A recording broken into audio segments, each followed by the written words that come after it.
Evangelho segundo São Mateus.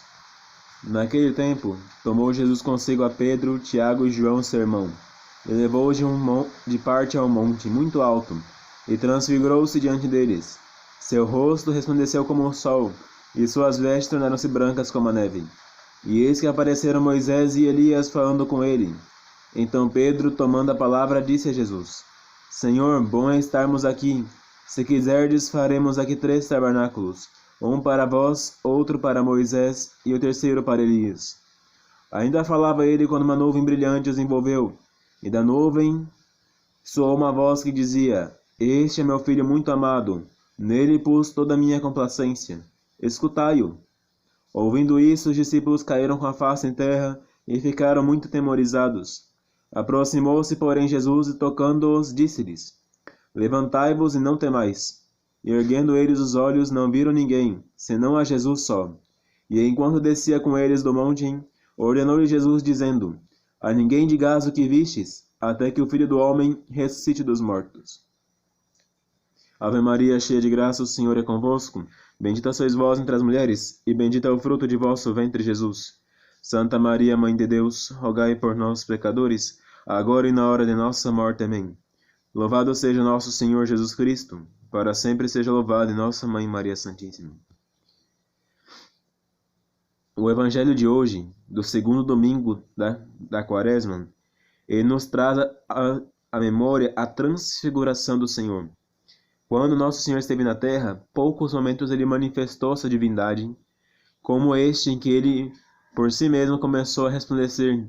Seu rosto ficou iluminado e suas vestes ficaram brancas. Poucos momentos como este, nosso Senhor se mostrou a seus discípulos como de fato ele era. O que ele não fez por Moisés, que Moisés ele mostrou-se somente em figura, mostrou somente suas costas. A nós ele fez com toda a sua clareza e toda a sua veracidade, mostrando que é Deus e que está sobre nosso domínio até o fim dos tempos.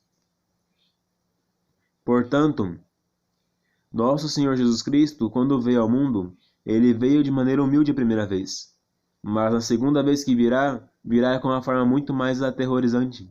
Assim como os discípulos ficaram amedrontados quando o viram transfigurado, porque ainda não estavam preparados para vê-lo conforme ele de fato é, e então eles se assombraram e prostraram o rosto por terra. O que faremos nós no dia do nosso juízo? Prostraremos nossa face por terra ou nos ergueremos contra ele? Eis a diferença entre o humilde e o soberbo. Primeiro vamos falar do soberbo. Aquele que fica com o rosto altivo perante Deus.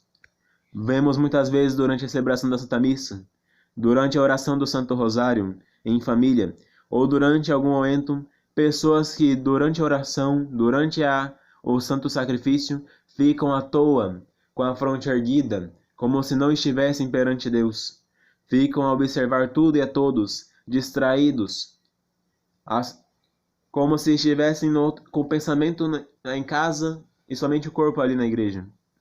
Esse tipo de coisa, esse tipo de pessoas são aqueles que eles conhecem Deus.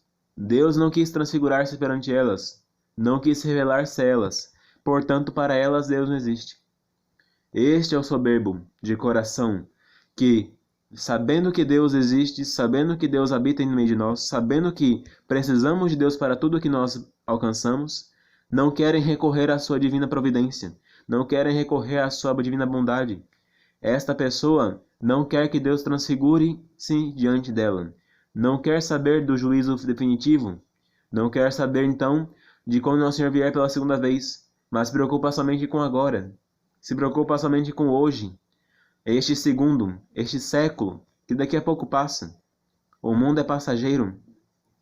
Assim como nosso Senhor, que ele esteve aqui, mas passou só 33 anos. O que são 33 anos perante 2000 que já se passaram? E o que são 2000 anos perante uma eternidade? Temos que reconhecer isto. Não podemos ser soberbos de coração, mas sim humildes de coração.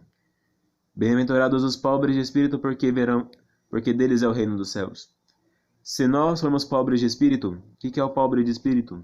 É aquele que, reconhecendo a sua baixeza, reconhecendo a sua miséria perante Deus, se rebaixa e prostra o rosto por terra, assim como fizeram os apóstolos.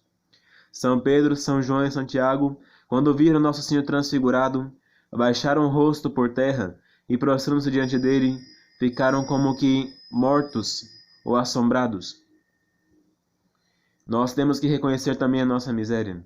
É bom estarmos junto com Deus, mas se nós queremos estar junto com Deus, temos que às vezes passar pelo tempo de sua aprovação. Assim como os apóstolos estavam se preparando já para a sua morte, porque ele já havia pregado muitas vezes sobre isso em figura, assim também agora eles estavam tendo a consolação de ver a Cristo transfigurado, a Cristo resplandecente. Temos que guardar, por isso, a nossa santidade, guardar por isso nossa pureza de coração, a pureza de intenção, prostrar o nosso rosto por terra, rezar com devoção, pedindo a Deus que supra em nós todas as nossas mazelas, misérias, com imperfeições e imprecações. Temos que pedir que Nosso Senhor nos converta cada dia um pouco e nos conceda a graça de renovarmos nosso espírito, fazermos novos todos os nossos sentidos, para que aquilo que foi contaminado pelo pecado, tanto o original quanto o atual que nós cometemos durante nossa vida, seja purificado por Deus, para que nós possamos encontrá-lo e armar para ele de suas tendas. Mas, se nós não purificamos ainda nosso corpo, então de que adianta armar uma tenda para ficar junto com Deus? Nós temos que preparar nossa tenda no céu. Lá ficaremos eternamente com Ele. Lá será a vida eterna conforme Ele nos prescreveu e nos disse, como Ele nos prometeu, sem merecimento de nossa parte. Mas para isso temos que guardar essa humildade de coração, reconhecer nossa miséria, reconhecer nossa vileza, fazer uma boa confissão, aproveitar esta época de quaresma, buscar fazer um grande exame de consciência, ver os pontos que se faltou. Quantas confissões sacrílegas não fizemos algumas vezes? Confissão sem dor, sem propósito de emenda. Confissão por confissão, somente para poder agradar o nosso pai, nossa mãe, nosso irmãozinho.